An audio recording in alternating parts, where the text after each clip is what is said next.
High বন্ধুরা, আমি তোমাদের জন্য আবার একটি ছোট্ট গল্প নিয়ে চলে এসেছি। মেধার জীবনের কিছুটা সময়, গল্পের নাম। ঠিক আছে, চলো শুরু করা যাক। আজ তোরসার মাসি বিয়ে। তোরসার মাসি মেধা, পেশায় একজন স্কুল শিক্ষিকা। সদ্য চাকুরিতে যুক্ত হওয়া মেধা শিক্ষিকা হিসেবে বেশ ভালো নাম করেছেন। সবার মুখে মুখে একই কথা, মেধা দিদিমণি খুব ভালো অঙ্ক করান। হ্যাঁ, ঠিক বুঝেছেন, মেধা দিদিমণি একজন অঙ্কের দিদিমণি। আজ মেধার বিয়ে, কিন্তু মেধার মুখে কোনো হাসি নেই, কারণ মেধার স্বপ্ন অনেক বড়।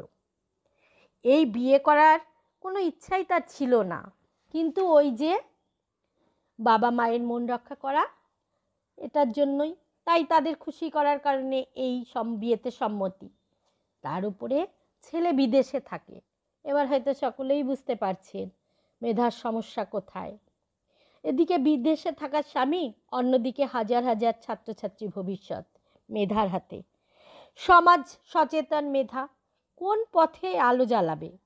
ও কি পারবে দুটি পথকে সমানভাবে তালে তালে এগিয়ে নিয়ে যেতে? দেখুন, দেখতে হলে একটু অপেক্ষা করতে হবে আমাদের মেধার কাটানো ছোট্ট জীবনের জন্য। ওকে, আজ আসি, আবার নিয়ে আসছি বাকি অংশটা নেক্সট টাইমে।